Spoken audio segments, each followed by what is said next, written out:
الرحيم الحمد لله رب العالمين والعاقبة للمتقين والصلاة والسلام على أشرف الأنبياء والمرسلين محمد النبي الكريم وعلى آله وصحبه أجمعين. جمعہ 26 ربیع الثانی سن 1442 ہجری بمطابق 11 دسمبر 2020 کی رات اردو ریڈیو سے پروگرام نور اسلام سننے والوں کی خدمت میں محترم مولانا عبدالباسط العمری، ہمارے اسٹوڈیو آپریٹر ابو سالم اور سیف الرحمان کا سلام و تحیات.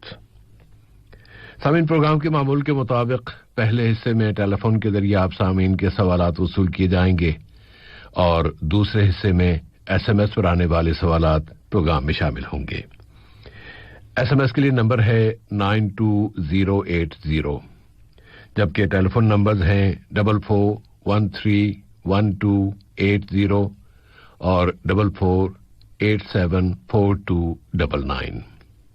آج کے پروگرام کی پہلی کال اب ہم ریسیو کر سکتے ہیں اور دیکھتے ہیں کہ کون صاحب یا صاحبہ لائن پہ ہیں. ہلو، السلام علیکم. السلام علیکم ورحمۃ اللہ وبرکاتہ. وعلیکم السلام ورحمۃ اللہ وبرکاتہ. شیخ بھائی، شاہد سلطان آدمی بات کر رہا ہوں. جی شاہد بھائی، کیسے ہیں؟ جی الحمدللہ، اللہ کا شکر ہے. جی 2 سوال ہیں. اگر کوئی تلاوت کر رہا ہو اور اسی دوران اذان شروع ہو جائے تو تلاوت جاری رکھنا چاہیے یا خاموشی اختیار کر لی جائے؟ اچھا جی. دوسرا سوال ہے، اور اگر اکیلا بندہ فرض نماز ادا کر رہا ہو تو کیا اس کے لیے تکبیر اولیٰ کہنا لازمی ہوگا یا نہیں، یا صرف تکبیر تحریمہ ہی کافی ہے؟ یہ 2 سوال ہے. تکبیر اولیٰ اور تکبیر تحریمہ؟ جی، تکبیر اولیٰ جو نماز، ہاں جی، ہاں، یہ تکبیر اولیٰ کہنا یعنی خود تکبیر کہہ کے نماز پڑھیں یا پھر صرف اللہ اکبر کہہ کے؟ دیکھیں نا، تکبیر اولیٰ آپ اللہ اکبر کہہ کے نماز شروع کرتے ہیں، اسی کو تکبیر اولیٰ کہتے ہیں، اسی کو تکبیر تحریمہ کہتے ہیں. آپ کے ذہن میں کچھ میرے ذہن میں کچھ اور چیز ہے. آپ کے ذہن میں کچھ اور مفہوم تھا تکبیر تحریمہ اور تکبیر اولیٰ کا؟ ہاں، اس میں الگ سمجھ رہا تھا کچھ اس میں. جی، اس کی وجہ فرمان انشاءاللہ مولانا بھی اس کی وضاحت کر دیں گے بھائی. جی، بہت شکریہ آپ کا. شکریہ، جزاک اللہ. بارک اللہ فیک. جی مولانا، تلاوت کے دوران اذان شروع ہو جائے تو روک دیں تلاوت یا تلاوت جاری رکھیں؟ السلام علیکم ورحمۃ اللہ وبرکاتہ. وعلیکم السلام ورحمۃ اللہ وبرکاتہ. الحمد للہ رب العالمین والصلاة والسلام علی عبدہ ورسولہ نبینا محمد وعلی آلہ واصحابہ اجمعین، اما بعد. بسم اللہ الرحمن الرحیم. جی، ہمارے استاذ سیب بھائی، اس بارے میں پہلا حصہ یہ ہے کہ بے شک قرآن مجید کی تلاوت کی فضیلت قرآن میں بھی اور احادیث میں بھی وارد ہے، اور اگر کوئی شخص ایک حرف بھی تلاوت کرتا ہے تو اسے 10 نیکیاں جو ہے وہ لکھی جاتی ہیں. اس طرح کے بہت سارے فضائل ہیں، اسی لیے مسلمان عام طور پر کثرت سے تلاوت کرنے کو پسند کرتے ہیں. اب آتی ہے دوسری بات کہ تلاوت جاری ہے، مثلا چاہے وہ گھر پہ بیٹھا ہوا ہو یا گاڑی میں ہو یا مسجد میں ہو. مثلا جی، مرد یا خاتون، ایسی صورت میں اذان اگر شروع ہو جاتی ہے تو ہم تلاوت جاری رکھیں یا پھر تلاوت کو روک کر اذان کا جواب دے کر اذان کے بعد دعا پڑھ کر پھر تلاوت کریں.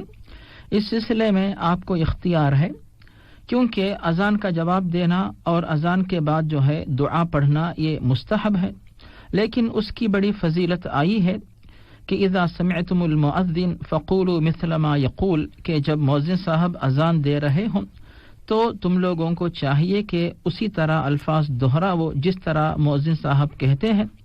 اس کے بعد پھر پیارے نبی پر درود پڑھنا ہے. پھر اللہم رب هذه الدعوة التامة، یہ جو ریڈیو قطر سے بھی جو ہے اردو سروس سے یہ دعا جو ہے ہر ایک اذان کے بعد جو ہے سیب بھائی کی آواز میں ماشاءاللہ یہ دعا نشر کی جاتی ہے، تو پھر یہ دعا پڑھنا تو یہ افضل اعمال ہیں.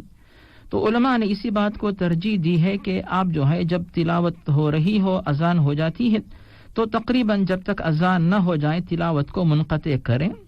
اس کی وجہ یہ بھی ہے کہ اذان کا جواب دینے کا موقع آپ کو ملتا ہے اور دعا کرنے کا موقع ملتا ہے، اور یہ جو فضیلت جواب دینے پر حاصل ہوتی ہے تو وہ فضیلت آپ کو حاصل ہوگی، اور جو ہے تلاوت آپ اذان کے بعد بھی جاری رکھ سکتے ہیں۔ ایک اور بات یہ ہے کہ جب اذان ہو رہی ہو، آپ کی توجہ جو ہے تلاوت پہ ہوگی یا پھر اذان پہ ہوگی، تو آپ کا دماغ جو ہے دونوں طرف منتشر ہونے کا اندیشہ رہتا ہے۔ اسی لیے اطمینان کی بات یہ ہے کہ کوئی اس میں حرج نہیں، کہ یعنی ایسا نہیں کہ قرآن کی تلاوت کے دوران اذان کا جواب دینے کے لیے تلاوت کو منقطع کرتے ہیں تو گناہ ہوگا یا پھر ثواب کم ہوگا، ایسی کوئی بات نہیں ہے۔ جہاں پہ آپ نے مکمل کیا، آیت مکمل ہوئی، وہاں پہ روک دیں اور نشان لگا لیں یا پھر ذہن میں رکھیں، مصحف کو بند کر دیں۔ اس کے بعد جو ہے آپ اذان کا جواب دے کر دعا پڑھ کے دوبارہ جو ہے تلاوت کو جاری رکھیں، تو ان دونوں کو ایک ساتھ جو ہے جمع کیا جا سکتا ہے۔ علماء نے اسی بات کو جو ہے ترجیح دی ہے۔ جسے بھائی جزاکم اللہ خیرن۔ اور تنہا فرض نماز پڑھتے ہوئے تکبیر اولا اور تکبیر تحریمہ کے حوالے سے ان کا جو سوال۔ جی صاحب بھائی، عام طور پر جو اقامت ہوتی ہے صاحب بھائی، اس کو بھی جو ہے کئی لوگ، جیسے ہم لوگ چونکہ کتابوں میں لفظ اقامت آتا ہے تو ہم اقامت کا لفظ استعمال کرتے ہیں، لیکن چونکہ اقامت کے شروع میں اللہ اکبر کے الفاظ استعمال ہوتے ہیں، اسی لیے کئی لوگ جو ہے اس اقامت کو بھی تکبیر کے نام سے یاد کرتے ہیں۔ تو وہ ایک تکبیر ہو گئی یعنی اقامت، اور جو تکبیر تحریمہ جو ہے وہ ایک تکبیر ہو گئی، تو ان دونوں کو جو ہے تکبیر کے نام سے یاد کرتے ہیں۔ تو جہاں تک تکبیر تحریمہ ہے، سنن ابو داؤد کے اندر حضرت علی سے یہ حدیث مروی ہے، پیارے نبی واضح فرماتے ہیں کہ مفتاح الصلاۃ الطہور و تحریمھا التکبیر و تحلیلھا التسلیم۔ یہاں پر جو ہے پیارے نبی نے نماز کے بارے میں جو تفصیل بتائی، ان میں یہ بات ہے کہ نماز کے اندر تکبیر تحریمہ کہی جائے گی، اور بخاری اور مسلم میں حضرت ابو ہریرہ کی حدیث، جو ایک صحابی جلد بازی سے نماز پڑھ رہے تھے، تب پیارے نبی نے اس صحابی کو جو ہے سمجھایا کہ جب تم نماز کا آغاز کرو تو پہلے اللہ اکبر کہو۔ تو ان دلائل کی روشنی میں علماء نے یہ بات پیش کی کہ تکبیر تحریمہ کہنا جو ہے یہ نماز کا رکن ہے، نماز میں فرض ہے، اس کے بغیر نماز صحیح نہیں ہوگی، قابل قبول نہیں ہوگی۔ تو یہ تو ہو گئی صاحب بھائی تکبیر تحریمہ کی بات۔ اب آتی ہے اس سے پہلے جس کو موصوف نے تکبیر یا پھر اقامت کو تکبیر کا نام دیا تکبیر اولا، تو اسے عام طور سے تکبیر اولا نہیں کہتے، تکبیر اولا صاحب تکبیر تحریمہ کے لیے ہی جو ہے یعنی کہا جاتا ہے، لیکن موصوف نے چونکہ اقامت کو بھی تکبیر کہا، تو اسی اعتبار سے ہم یہ سمجھانا چاہیں گے کہ بے شک جو نماز سے پہلے، فرض نماز سے پہلے اقامت جو کہی جاتی ہے نماز با جماعت کے اندر، تو یہ کہی جاتی ہے جب آپ مسجد میں ہو یا کسی مقام پہ جماعت کے ساتھ نماز پڑھ رہے ہوں۔ لیکن اگر کوئی شخص اکیلا بھی پڑھ رہا ہو، ایسی صورت میں بھی جو ہے اقامت کہنا اسے علماء نے مستحب قرار دیا ہے۔ اس بات کے کئی دلائل ہیں۔ پہلی دلیل یہی کہ عام طور پر جب آپ جماعت سے نماز پڑھتے ہیں تب آپ اقامت کہتے ہیں، تو تنہا پڑھنے کے وقت بھی آپ اقامت کہیں۔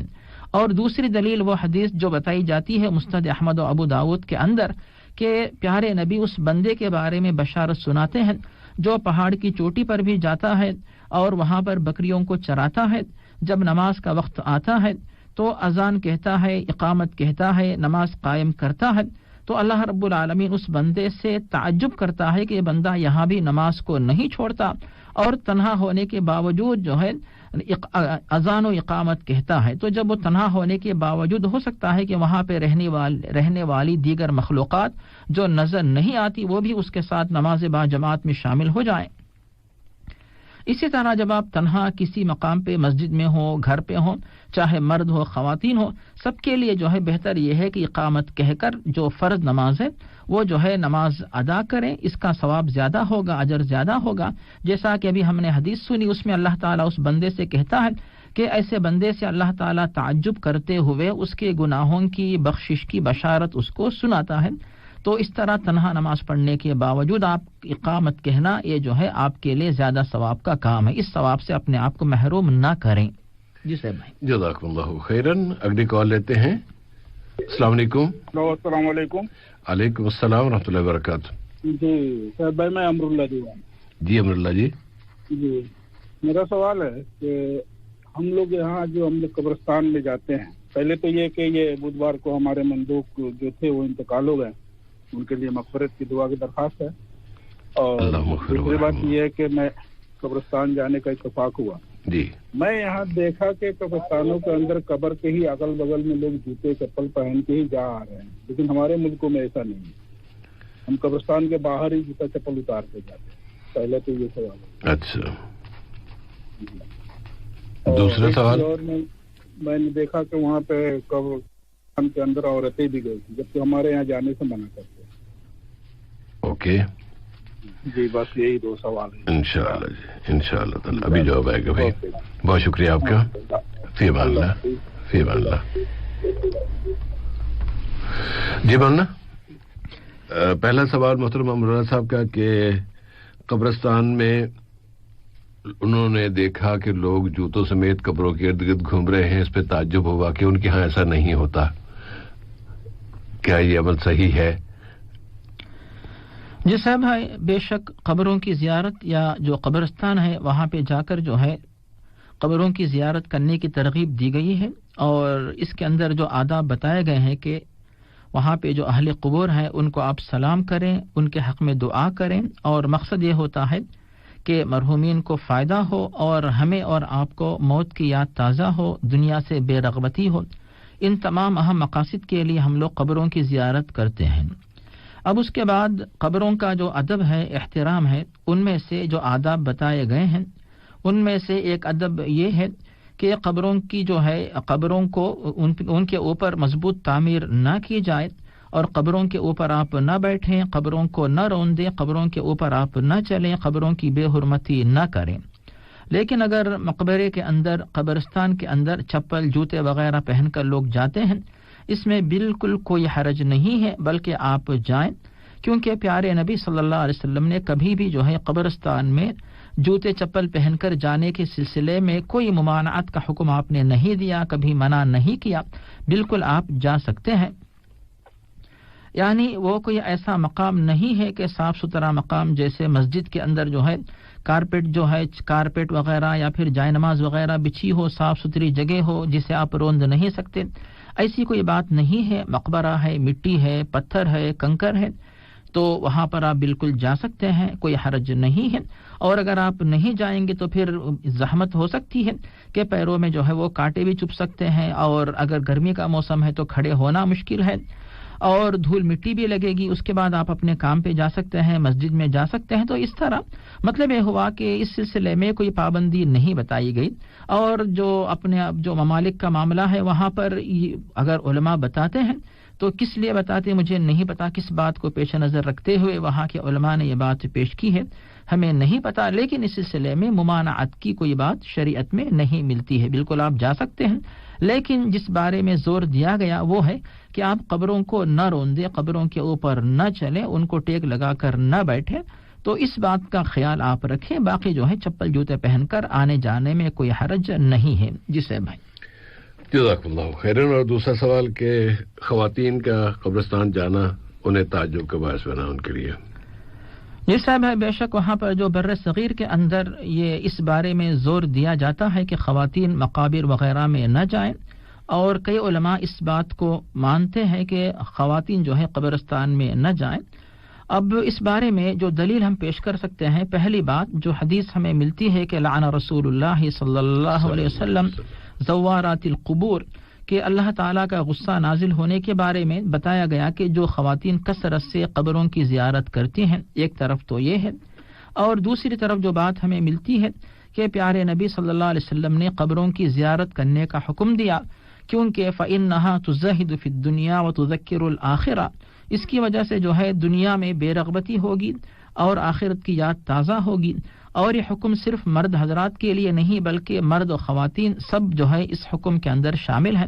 اس اعتبار سے اگر مردوں کے ساتھ ساتھ کوئی خاتون اپنے شوہر کے ساتھ، اپنے محرم کے ساتھ، اور کوئی رشتہ دار جس کا انتقال ہوا ہے اس کی قبر کی زیارت کے لیے کوئی خاتون اگر جا رہی ہے، کبھی اگر جاتی ہے، اس طرح عادت نہ بناتی، ہمیشہ نہیں جاتی، تو اس حدیث کی روشنی میں علماء نے بات پیش کی کہ اس میں کوئی حرج نہیں ہے.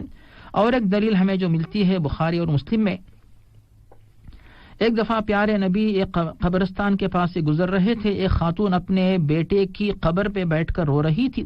تب پیارے نبی نے اس خاتون کو یہ سمجھایا کہ صبر کرو. تو یہاں پر آپ نے یہ نہیں کہا کہ تم قبرستان میں کیوں آئی ہو، بلکہ یہ کہا کہ صبر کرو. اسی طرح حضرت عائشہ نے جب پوچھا کہ قبروں کی زیارت کے وقت کون سی دعا پڑھی جائے، تب آپ نے ان کو دعا سکھائی کہ السلام علیکم اہل القبور. تو یہ دعا آپ نے ان کو پڑھائی اور سکھائی. تو مطلب یہ ہوا کہ علماء کے جو دو اقوال ہیں، ایک قول یہ ہے کہ بالکل خواتین قبروں کی زیارت نہ کریں، ایک قول دوسرا یہ ہے کہ قبروں کی زیارت کوئی خاص مجبوری ہے، یعنی قریبی رشتہ دار ہے، صرف اس ایک موقع پر کسی اس طرح کی صورتحال پیش آنے پر جاتی ہے تو اس میں کوئی حرج نہیں ہے. تو یہ دو اقوال آپ کے پاس موجود ہیں. تیسری بات یہاں پہ یہ ہے کہ خواتین بے شک ایسے مقامات پہ جانے کی عادت نہ ڈالیں، کیونکہ خواتین کا دل کمزور رہتا ہے اور ہو سکتا ہے کہ بے صبری کا معاملہ پیش آ جائے، اور ایک یہ معاملہ بھی وہاں پہ ہو سکتا ہے کہ مرد و خواتین کا اختلاط ہو جائے. اور چوتھی بات یہاں پہ یہ ہے کہ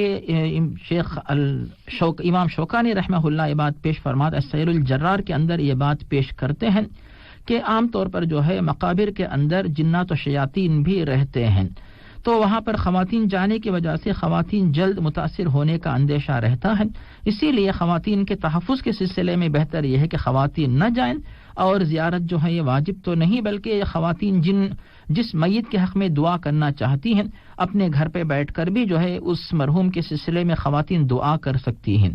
تو یہ تمام باتیں آپ کے سامنے موجود ہیں. ان تمام باتوں کو پیش نظر رکھتے ہوئے آپ سمجھ سکتے ہیں کہ زیارت کے بارے میں جو احکام ہمیں بتائے گئے ہیں اس بارے میں خواتین کو کیا کرنا چاہیے اور کیا نہیں کرنا چاہیے. جسے بھائی جزاک اللہ خیر. مولانا جو حضرت عائشہ والی حدیث جب آپ نے بیان فرمائی نا، تو اس میں جملہ جو آپ نے یہ فرمایا کہ جب ان نبی صلی اللہ علیہ وسلم سے پوچھا گیا کہ قبرستان جانے کے لیے کون سی دعا پڑھی جائے تو آپ صلی اللہ علیہ وسلم، لیکن حدیث کے الفاظ کچھ اس طرح مجھے یاد آ رہے ہیں کہ حضرت عائشہ نے یہ پوچھا کہ جب میں قبرستان جاؤں تو میں کون سی دعا پڑھوں. تو اس میں زیادہ واضح بات ہو جاتی ہے کہ حضرت عائشہ اپنے بارے میں پوچھ رہی ہیں اللہ کے رسول سے کہ میں کیا دعا پڑھوں، اور اللہ کے رسول ان کو منع نہیں کر رہے بلکہ ان کو دعا سکھا رہے ہیں کہ تم قبرستان جاؤ تو یہ دعا پڑھو. تو اس سے دلیل ملتی ہے کہ خواتین کا قبرستان جانے میں بالکل جائز ہے، اس میں کوئی ممانعت نہیں ہے. جی صاحب بھائی، اور ان دلائل کو جس انداز میں آپ نے سمجھایا صاحب بھائی، انہی باتوں کو بنیاد بنا کر شیخ البانی رحمہ اللہ نے جو تحقیق آپ نے پیش کی ہے وہی تحقیق جو ہے شیخ البانی رحمہ اللہ کی بھی ہے. جزاک اللہ خیر. مولانا اگلی کال لے لیتے ہیں. ہلو السلام علیکم. السلام علیکم جی. ہلو السلام علیکم. چلیے اس کو. ہلو السلام علیکم. ہلو جی السلام علیکم. جی محترم آواز آ رہی؟ جی آواز آ تو رہی لیکن کم آ رہی ہے. تھوڑے سے مائک کے اپنے ریسیور کے قریب منہ کر لیں اور ریڈیو کی آواز اگر بند کر دیں تو اچھا ہوگا. ہاں ریڈیو. جی بھائی تو میرا سوال یہ ہے کہ نام کیا ہے؟ نام میں بتانا نہیں چاہوں گا. اوکے. سوال یہ ہے کہ نماز کے سلسلے پچھلی بار میں نے سنا تھا کہ نماز کے طریقے کے بارے میں تو کچھ چیزیں جو ہے رکن ہوتی ہیں اور کوئی چیزیں جو ہے جیسے رفع الیدین ہیں، کیا نام سورہ فاتحہ کے بارے میں یا پھر ایکسیٹرا جو بھی ہے جی، یہ جو ہے کچھ واجب ہوتے ہیں کچھ فرض ہوتے ہیں ایکسیٹرا. اوکے. تو میرا سوال یہ ہے کہ اس میں ہم لوگ یہ اختلاف کیوں لاتے ہیں؟ پیغمبر کا جو طریقہ ہے اس کو عام کیوں نہیں کرتے ہیں؟ مطلب یہ واجب وغیرہ یہ پیغمبر کے زمانے میں بھی تھا یا پھر پیغمبر کے بعد آیا ہے؟ اچھی بات ہے. یہ ایک سوال ہے. اس سے ریلیٹڈ دوسرا سوال بھی ہے جی کہ اگر کوئی شخص کہے کہ میں جانتا ہوں کہ یہ جو طریقہ ہے پیغمبر کا جیسے سینے پر ہاتھ باندھنا یہ پیغمبر کا طریقہ ہے، لیکن ہمارے امام نے کچھ اور کہا اس لیے میں ان کو فالو کروں گا، تو ایسے شخص کی نماز کیا قبول ہوتی ہے یا نہیں؟ انشاءاللہ تعالی ابھی جواب آئے گا بھائی. جی یہ سوال. بہت شکریہ آپ کا. فی امان اللہ. جی مولانا پہلا سوال محترم نام نہیں بتایا انہوں نے کہ یہ جو نماز میں یہ رکن ہے، یہ مستحب ہے، یہ واجب ہے، یہ کچھ اور اصطلاحیں، یہ اصطلاحیں نبی صلی اللہ علیہ وسلم کے زمانے میں استعمال ہوتی تھی جس سے بھائی جو اصطلاحات بنائی گئی ہیں وہ اصطلاحات بہت زیادہ ضروری ہیں. اس کی وجہ یہ ہے کہ علماء نے اس بات پہ توجہ دی کہ قرآنی آیات اور جو احادیث مستندہ ہیں ان کی روشنی میں جو احکام ثابت ہوتے ہیں ان کو فرائض و ارکان کا درجہ دیا گیا. اور اس کے بعد جو ہے کبھی پیارے نبی نے جن احکام کو ترک کر دیا تو ان کو فرض کا درجہ نہیں دیا. خود پیارے نبی کے عمل سے جو ہے یہ بات ثابت ہوتی ہے. ابھی ہم انشاءاللہ آپ کے سامنے دلیل پیش کریں گے. اور اس کے بعد جو ہے جن احکام کے بارے میں پیارے نبی نے اختیار دیا، تاکید نہیں کی، تو پھر علماء نے جو ہے پیارے نبی کی باتوں کی، پیارے نبی کے اقوال اور افعال کی روشنی ہی میں ان احکام کو جو ہے بنایا ہے اور بتایا ہے، اور امت کو فائدہ پہنچانے کے ارادے سے یہ کیا. ایسا نہیں کہ نعوذ باللہ اس طرح کے احکام بنا کر اسلام کے بجائے جو کفر ہے یا پھر جو اسلام کے دشمن ہے ان کی خدمت کے لیے، ان کو فائدہ پہنچانے کے لیے، یا نعوذ باللہ مسلمانوں کو اسلام سے دور کرنے کے لیے، ایسا ہرگز نہیں. بلکہ تمام امت جو ہے اس بات پہ متفق ہے کہ جو احکام بتائے گئے ہیں، ارکان، فرائض، واجبات، مستحبات، یہ اسلام اور امت اسلامیہ کے فائدے میں یہ احکام ہے، ورنہ اسلام اور امت کے خلاف نہیں. اب صاحب مثال کے طور پر جو ہے جیسے ابھی موصوف کا کہنا یہ ہے کہ ارکان، واجبات، مستحبات. اب ہمیں بات پیش کرتے ہیں کہ ایک دفعہ ایسا ہوا کہ پیارے نبی نے ظہر کی نماز جو ہے پڑھائی، اور جب 4 رکعت آپ نے پڑھائی تو 2 رکعت کے بعد آپ بیٹھے نہیں بلکہ کھڑے ہو گئے. اب درمیان کا جو تشہد ہے وہ چھوٹ گیا. چھوٹ جانے کی وجہ سے پیارے نبی نے جب نماز کو مکمل کیا تو درمیان کا تشہد اگر فرض ہوتا، کیونکہ پیارے نبی نے ساری زندگی درمیانی تشہد یعنی 4 رکعت والی نماز میں درمیان کا تشہد ہوتا ہے، لیکن اس نماز میں تشہد نہیں ہوا تو پیارے نبی نے چھوڑا، ایک دفعہ زندگی میں چھوڑا. اس کے بعد آپ نے اس کو چھوڑنے کی وجہ سے نماز کو آپ نے نہیں دہرایا، اور جہاں پہ تشہد چھوٹ گیا وہاں سے آپ نے نماز کا آغاز نہیں کیا کہ چلو 2 رکعت کے بعد چونکہ تشہد چھوٹ گیا تو پھر 2 کے بعد پھر میں جو مکمل 4 رکعت پڑھوں گا، ایسا نہیں کیا، بلکہ جو درمیان تشہد کے لیے آپ نے سجدے سہو کیا. تو یہاں پر بات خود بخود سمجھ میں آتی ہے کہ درمیان کا تشہد اگر فرض ہوتا، پیارے نبی نے عمل سے ثابت کر دیا کہ فرض نہیں، اس کا درجہ واجب کا ہوتا ہے. اور واجب کا مطلب یہ ہوتا ہے کہ اگر نماز میں واجب چھوٹ جائے اس کی وجہ سے جو اگر ہم سجدے سہو کر لے تو اس کی تلافی ہو جاتی ہے. تو خود بخود یہ پیارے نبی کے عمل سے ثابت ہوا، اور علماء نے جو ہے اس کی اہمیت کے پیش نظر کہ ہم درمیان تشہد کو فرض کا درجہ نہیں دے سکتے، کیونکہ خود پیارے نبی نے اس کو ایک دفعہ چھوڑا، پھر پوری نماز کو نہیں دہرایا، پھر آپ نے سجدے سہو کر کے تلافی کر دی. اب ایک دلیل ہمارے سامنے یہ ملتی ہے. اور اسی طرح جو دوسری بات ہمارے سامنے آتی ہے بخاری اور مسلم میں حضرت ابو ہریرہ سے کہ وہ صحابی جو کہ نماز جلد بازی کر کے پڑھ کے پیارے نبی کے پاس آ کے بیٹھتے ہیں تو پیارے نبی ان کو واپس بھیج کر جب سمجھاتے ہیں، اس وقت پیارے نبی نے جو ان کو سمجھایا کہ تم جب نماز کے لیے کھڑے ہو تو اللہ اکبر کہو، تکبیر کہو، اس کے بعد جو ہے جو کچھ تم کو قرآن یاد ہے وہ پڑھو، پھر اس کے بعد اللہ اکبر کہو، رکوع کرو، رکوع اطمینان سے کرو، رکوع سے اٹھ کر کھڑے ہو جاؤ، اطمینان سے کھڑے ہو جاؤ. تو یہاں پہ ہمارے سامنے یہ بات نہیں ملتی ہے کہ پیارے نبی نے وہاں پر اس صحابی کو رفع الیدین کا حکم دیا، ہاتھ باندھنے کا حکم دیا، سینے کا ذکر کیا.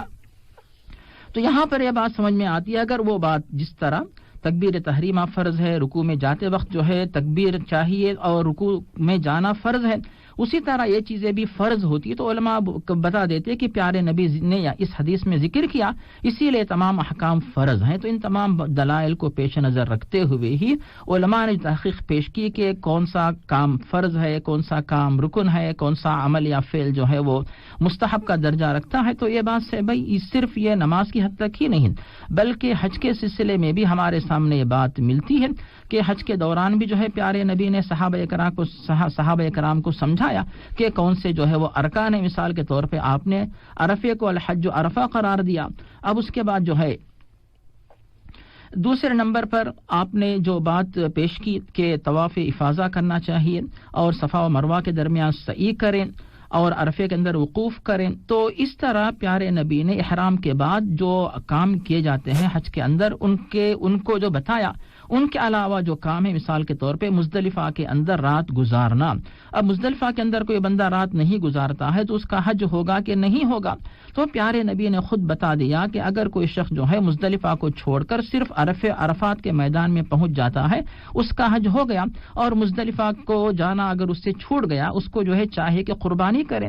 اگر اس سے کہا جائے کہ مزدلفہ میں جانا پیارے نبی چونکہ گئے تھے، اگر کسی کا چھوٹ گیا حج نہیں ہوا، کیونکہ اسے بھی ہم فرض بتائیں گے کیونکہ پیارے نبی نے کیا. ایسا نہیں ہے. تو پیارے نبی کے قول اور عمل ان تمام باتوں کو جمع کر کے علماء نے فرق رکھا ہے تاکہ امت کے لیے آسانی ہو. لوگ جو ہے سنت کو فرض نہ سمجھیں اور سنت چھوٹنے پر نماز کو جو ہے نہ دہرائیں، ایسی مجبوری نہ ہو. تو یہ تمام باتیں ہیں، یہ امت کے لیے رحمت ہے، اور پیارے نبی نے جس حکم کو جو مقام و درجہ دینا چاہیے وہ درجہ دیا. اسی کی بنیاد پہ جو ہے صاحب ہے علماء نے اصطلاحات پیش کی تاکہ امت کے لیے اور لوگوں کے لیے آسانی ہو. جزاک اللہ خیرن. اور دوسرا سوال تھا بھائی کا کہ اگر کسی سے یہ کہا جائے کہ سینے پہ ہاتھ باندھنا سنت ہے، جب وہ خود کہے کہ ہاں میں جانتا ہوں حدیث ہے کہ سینے پہ ہاتھ باندھنا چاہیے، لیکن چونکہ ہمارے امام صاحب نے ہمیں یہ بتایا اس لیے ہم تو یہی کریں گے، تو ایسے فرد کے بارے میں کیا حکم ہوگا؟ جی صاحب، یہاں پر کوئی بھی مسلمان جو پیارے نبی کا نام لے کر کلمہ پڑھتا ہے، ہرگز اس کے دل میں یہ نیت نہیں ہوتی کہ میں پیارے نبی کا مخالف بنوں، آپ کی سنت کو چھوڑوں. اگر کوئی شخص جو ہے یہ معلوم ہو کہ پیارے نبی نے کسی سنت پر عمل کیا ہے، کوئی عمل کر کے آپ نے ثابت کیا ہے، اور پیارے نبی کی خلاف ورزی کے لیے اگر کوئی کرتا ہے تو وہ شخص گنہگار ہوگا. لیکن اگر کوئی شخص یہ کہتا ہے کہ پیارے نبی نے بے شک اس طریقے پر عمل کیا، لیکن میں جس امام کی بات پہ مطمئن ہوں ان کی تحقیق کچھ اور ہے، اور وہ امام صاحب بھی ایسا نہیں کہ پیارے نبی کے مخالف تھے، نعوذ باللہ ان کے پاس بھی دلائل ہوں گے، ان کو جس دلیل پر اطمینان تھا اس دلیل کی بنیاد پہ انہوں نے دوسری بات کہی ہوگی، اسی لیے میں اس بات پہ عمل کرتا ہوں. تو اس کا مقصد یہ ہوتا ہے نہ کہ پیارے نبی کے خلاف دشمنی، عداوت، نعوذ باللہ ایسا جذبہ کسی بھی مسلمان کے اندر نہیں ہوتا ہے. تو مطلب یہ ہوا کہ ایسا شخص اگر یہ کہتا ہے اس کے دل میں پیارے نبی کی سنت کی خلاف ورزی کا ارادہ نہیں، بلکہ میں جس امام سے مطمئن ہوں، جس امام سے متفق ہوں، وہ اس امام صاحب کی تحقیق جو ہے کچھ اور ہے، اس پر میں عمل کرنا چاہتا ہوں، لیکن وہ امام صاحب بھی پیارے نبی کی سنت ہی کو پیش کر رہے ہیں. اگر یہ ارادہ ہے تو انشاءاللہ اس بندے کی بھی نماز اپنی جگہ پہ صحیح ہوگی. لیکن امت کے سامنے صاحب یہ بات ہم پیش کریں گے کہ بے شک ماشاءاللہ آج کے دور میں علم عام ہوا ہے، تحقیق کریں، اور جو بات قرآن و حدیث سے ثابت ہوتی ہے مستند دلائل سے، کچھ حدیث جو ہے صحیح ہوتی ہیں ان پر عمل کریں، کچھ روایات ضعیف ہیں تو آپ جو ہے ان کو چھوڑ دیں. تو اس طرح اگر کریں گے تو انشاءاللہ امید ہے کہ جو بھی امت کے اندر جو مختلف خیالات آ رہے ہیں سب کے سب لوگ جو ہے زیادہ سے زیادہ قرآن و حدیث پر عمل کرنے والے بن سکتے ہیں. جسے بھائی جزاکم اللہ خیرن. اگلی کال لیتے ہیں. ہلو، السلام علیکم. ہلو، السلام علیکم. وعلیکم السلام ورحمۃ اللہ وبرکاتہ. بھائی جی، میرا نام ثاقب ایاز ہے. ثاقب ایاز جی جی صاحب. میرا پہلا سوال یہ ہے کہ جیسے کہتے ہیں کہ ماں کا دودھ معاف کرانا ضروری ہے، کیا یہ ضروری ہے کہ ماں کا دودھ معاف کرانا اچھا مرنے سے پہلے؟ اب دوسرا سوال یہ ہے کہ جیسے میں جو ہے اپنی ماں کو اگر میں اپنی پگار پوری نہ بتاؤں اور اس میں سے کچھ جو ہے نکال کے اپنی بیوی کو دوں، کیا یہ بات صحیح ہے؟ اچھی بات ہے. انشاءاللہ ابھی جو بہت شکریہ آپ کا. فی امان اللہ. جی مولانا، پہلا سوال محترم ثاقب صاحب کا کہ یہ جو کہا جاتا ہے کہ ماں کا دودھ بخشوائیں، کیا یہ بخشوانا لازمی ہوتا ہے؟ جس سے بھائی بے شک ماں جو بنتی ہے، ایک تو بچے کو جنم دینے والی ماں وہ بھی ماں ہے، اور دودھ پلانے والی جو خاتون وہ بھی ماں ہے، اور جب ایک ہی خاتون جو ہے ماں بھی ہے دودھ بھی پلاتی ہے تو پھر اس کا درجہ جو ہے وہ اور زیادہ ہو جاتا ہے. یہاں پر بات یہ آتی ہے سے بھائی کہ بچے کو ماں نے دودھ پلایا ہے تو اس میں جو ہے یہ ماں ہونے کی حیثیت سے اس کی ذمہ داری ہے، اور اس کو دودھ پلانے کے لیے جو ترغیب دینے والا شخص ہے کہ تم میرے بچے کو دودھ پلاؤ تو وہ ہے بچے کا باپ. اس کا ذکر اللہ تعالیٰ نے قرآن مجید میں سورۃ البقرہ میں واضح کیا کہ والوالدات یرضعن اولادهن حولین کاملین لمن اراد ان یتم الرضاعہ وعلی المولود له رزقهن وکسوتهن بالمعروف، کہ ماؤں کو چاہیے کہ 2 سال تک جو ہے اپنے بچوں کو دودھ پلائیں، اور جو بچے کا باپ ہے تو اس کی ذمہ داری ہے کہ دودھ پلانے کی مدت تک جو خاتون ہے، اگر وہ مطلقہ ہی کیوں نہ ہو، اگر وہ اب اس کے گھر پہ رہتی ہے، زوجیت میں ہے، تب بھی نان نفقہ دے گا. اگر وہ جو ہے مطلقہ ہے، طلاق ہو چکی ہے، ایسی صورت میں بھی طلاق ہونے کے باوجود چونکہ وہ خاتون اس شخص کے بیٹے یا بیٹی کو دودھ پلا رہی ہے، تب بھی جو ہے اس خاتون کے نان نفقے کی ذمہ داری کہ وہ پیٹ بھر کھائے گی پیے گی، اس حد تک کھائے گی پیے گی کہ اس کے بیٹے یا بیٹی کو دودھ پلانے کی طاقت بھی اس کے پاس رہے. تو ان تمام کھانے پینے اور لباس کا انتظام کرنا اس بچے کے باپ کی ذمہ داری ہے. تو مطلب یہ ہوا کہ موصوف جو بھی ہیں جتنے بھی لوگ، تو وہ دودھ پلانے کی ذمہ داری ان کے والد کے اوپر عائد تھی کہ آپ کے باپ کی یا والد کی ذمہ داری تھی. انہوں نے آپ کی والدہ سے کہا کہ دودھ پلاؤ، انہوں نے دودھ پلایا، اور ان کا حق جو ہونا چاہے دودھ پلانے کی مدت میں وہ آپ کے والد محترم نے ادا کر دیا. تو اس طرح دودھ پلانے کا حق ادا ہو چکا ہے. اب آتی ہے بات ماں ہونے کی حیثیت سے. بے شک قرآن مجید کے اندر کئی دفعہ اللہ تعالیٰ نے جب اللہ تعالیٰ کی عبادت کا حکم دیا، اس حکم کے فوراً بعد جو ہے وَقَضَىٰ رَبُّكَ أَلَّا تَعْبُدُوا إِلَّا إِيَّاهُ وَبِالْوَالِدَيْنِ إِحْسَانًا، یہ ایک نمونہ ہے جو سورۃ الاسراء کے اندر اللہ تعالیٰ کی عبادت کے بعد والدین کے ساتھ بھلائی کرنے کا حکم دیا گیا ہے. اس اعتبار سے آپ جو ہے شادی ہوتے ہی اپنی ماں کو یا اپنے والد کو، اپنے والدین کو فراموش نہ کریں، ان کے حقوق میں کوتاہی نہ کریں. اس کا مطلب یہ بھی نہیں کہ جو آپ کی بیوی ہے، آپ کے بچے ہیں، ان کے حقوق میں کوتاہی کریں، ایسا نہیں ہے. یہاں پر ہم بخاری کی اس حدیث پہ غور کریں گے جو حضرت سلمان فارسی سے مروی ہے. اس میں وہ کہتے ہیں ابو الدرداء سے کہ وَآتِ كُلَّ ذِي حَقٍّ حَقَّهُ، ہر ایک حقدار کا حق ادا کرو. اور یہی بات حضرت عبداللہ بن عمر سے ملتی ہے. بخاری میں پیارے نبی فرماتے ہیں کہ وَآتِ كُلَّ ذِي حَقٍّ حَقَّهُ، ہر ایک حقدار کا حق ادا کرو. تو ماں باپ کا حق بھی ہے اور بیوی بچوں کا حق بھی ہے، تمام کے حقوق ادا کریں. اور اگر کوئی شخص جو ہے اس کی آمدنی کتنی ہے اس بات کا ذکر اپنی ماں کو، اپنے والدین کو بتاتا نہیں ہے، اور سیونگ وغیرہ کرتا ہے اور پیسوں کی بچت کرتا ہے تاکہ یہاں سے اپنے ملک میں جانے کے بعد یہ رقم کام آئے گی، یا پھر بیوی بچوں کے نان نفقے کے لیے، اخراجات کے لیے، کھانا پینا، مکان، لباس، دوا، تعلیم، صحت وغیرہ، ان مقاصد کے لیے اپنی رقم بھیجتا ہے، اور یہ بھی جو ہے لازمی ہے، اس پر بھی انسان کو ثواب ملتا ہے. اور ماں باپ کے پاس رقم بھیجتا اس پر بھی ثواب ملتا ہے. لیکن آپ اپنی پوری رقم بتانا، پوری رقم ایک جگہ بھیج دینا ضروری نہیں ہے. جس کو جتنی رقم کی ضرورت ہے اتنی رقم آپ دے دیجئے تاکہ ان کے جو کام ہے وہ پورے ہو جائیں. اور بتانا ضروری نہیں، اگر آپ نہیں بتائیں گے تو گنہگار نہیں ہوں گے، اس پر پوچھ نہیں ہوگی، مواخذہ نہیں ہوگا، اس میں کوئی حرج نہیں. آپ اپنے دل میں پچھتاوا، پریشانی، غم وغیرہ محسوس کرنے کی ضرورت نہیں ہے. جسے بھائی جزاک اللہ خیرن.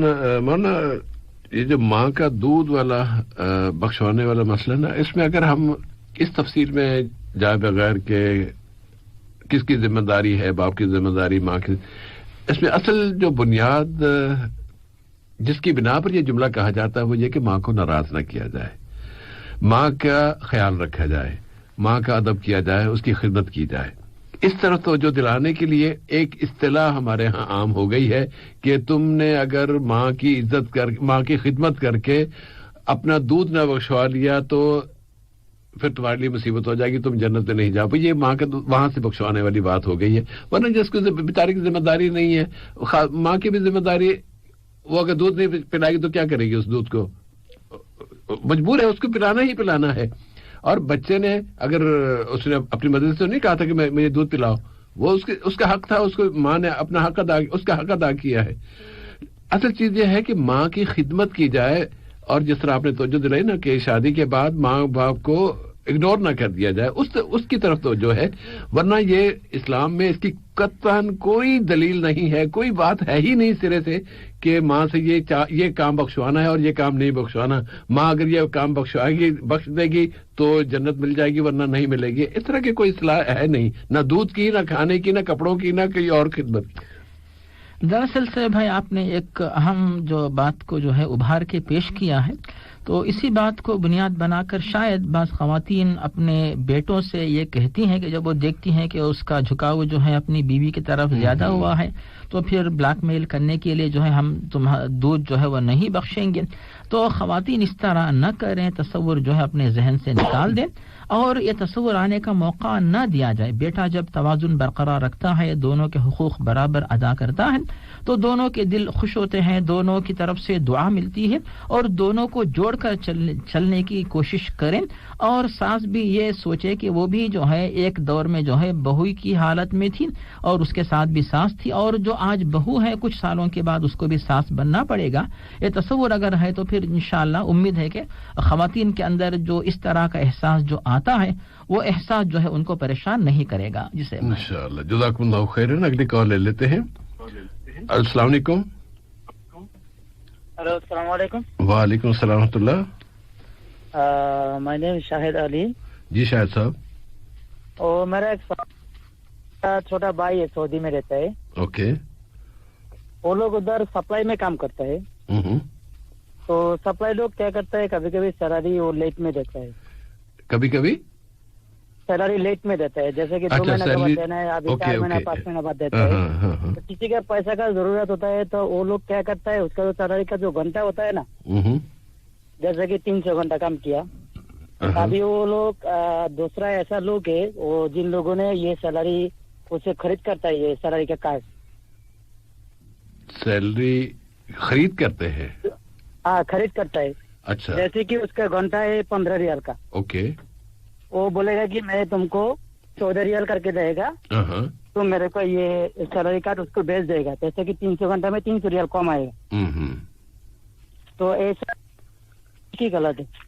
اگر وہ کوئی ایسا پیسہ انویسٹ کر کے ایسا کرے گا تو یہ صحیح ہوگا کہ اگر کم کرنے کے نتیجے میں اس کو وہ کیا دیتا کیا ہے, اس کو سیلری جو سپلائی سے ہے نا وہ بعد میں لیتا ہے. جو لوگ خرید کرتا ہے یہ کارڈ وہ بعد میں لیتا ہے. ابھی جس کو ضرورت ہے اس کو خود کا پاکٹ سے پیسہ دیتا ہے. ٹھیک ہے, انشاءاللہ بھی جواب آئے گا. بھائی سوال واضح ہے. وہ یہ سوچتا ہے کہ وہ ایک بزنس ہے, یہ بزنس کرنا صحیح ہے کہ نہیں. سارے چیزیں سیدھا حرام کام ہے, حرام کام کرتے ہیں اور غلط ہے, اس کو سود کھا رہے ہیں اس طرح. یہ تو اس میں تو کوئی شک والی بات نہیں ہونی چاہیے, لیکن ماننا اس کی وضاحت کر دیں گے انشاءاللہ تعالی. اور کیا سوال ہے بھائی آپ کا شاید بھائی؟ نہیں اور کچھ نہیں ہے, یہ انشاءاللہ بھی جواب آئے گا. جی بہت شکریہ آپ کا, بہت شکریہ. جی مولانا.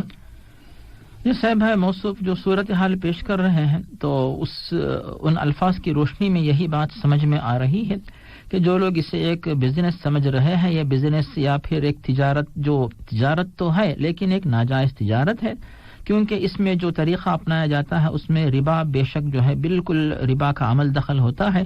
یہ طریقہ نہ اپنائیں. اور جو یہ کہنا کہ 15 ریال کے بجائے 14 ریال تم کو ملیں گے, باقی 1 ریال جو ہے میرا حصہ وہ بنے گا, تو پھر یہ بالکل جائز نہیں ہے.